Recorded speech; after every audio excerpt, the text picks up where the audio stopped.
Et nos Algériens établis à l'étranger sont appelés aux urnes pour élire leur président de la République à partir de lundi 2 septembre et à J-3 du début de l'opération de vote qui s'étalera sur 6 jours. Les délégués de l'ANI poursuivent l'opération d'inspection des préparatifs au niveau des sièges consulaires et diplomatiques d'Algérie en France. Ce soir, avec notre journaliste Afa Belouchette, l'on va du côté du consulat d'Algérie à Bordeaux où tout est fin prêt en prévision de ce scrutin. Regardez. C'est une inspection minutieuse à laquelle procède le délégué de l'ANI au siège du consulat d'Algérie à Bordeaux, du matériel qui servira dès lundi pour le scrutin présidentiel, alors que les dernières cartes de vote s'apprêtent à être envoyées par voie postale. Une inspection d'autant plus importante que beaucoup de ce matériel va être envoyé dans des locaux plus éloignés qui abritent les bureaux délocalisés. L'urne elle-même, donc, elle est scellée tous les soirs, aussi bien au niveau des serrures qu'au niveau de la fente, donc où on doit introduire l'enveloppe. La sécurisation, elle est optimale et maximale concernant les urnes. Et pour cause, cette circonscription est l'une des plus étendues, d'où les mesures très volontaristes de l'administration pour assurer le succès de l'opération. Notre consulat, qui couvre une zone géographique de presque 15% du territoire français.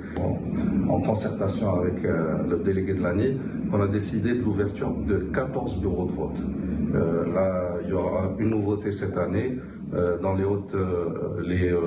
le département des Pyrénées-Atlantiques, l'ouverture d'un bureau de vote à Bayonne.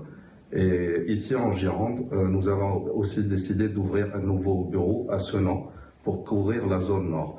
Ceci pour répondre aux attentes de nos ressortissants et de rapprocher les bureaux de vote des ressortissants les plus éloignés. Je prends pour exemple Guéret, qui est presque à 3h30, voire 4 heures de route.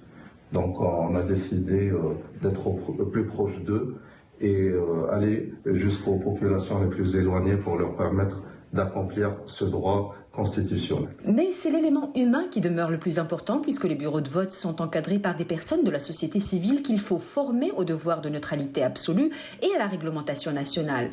Dans de bonnes conditions.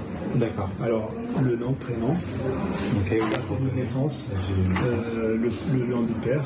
Et c'est d'ailleurs lors d'une cérémonie officielle que ses membres ont prêté serment en présence du coordinateur de l'ANI chargé de la partie sud de la France. Je pense qu'ils sont vraiment prêts pour mener cette échéance électorale dans les bonnes conditions ici à Bordeaux. De son côté, le consulat d'Algérie à Bordeaux a profité de ses missions de permanence dans l'ensemble de la circonscription pour informer les ressortissants et les mobiliser autour de ce rendez-vous avec la nation.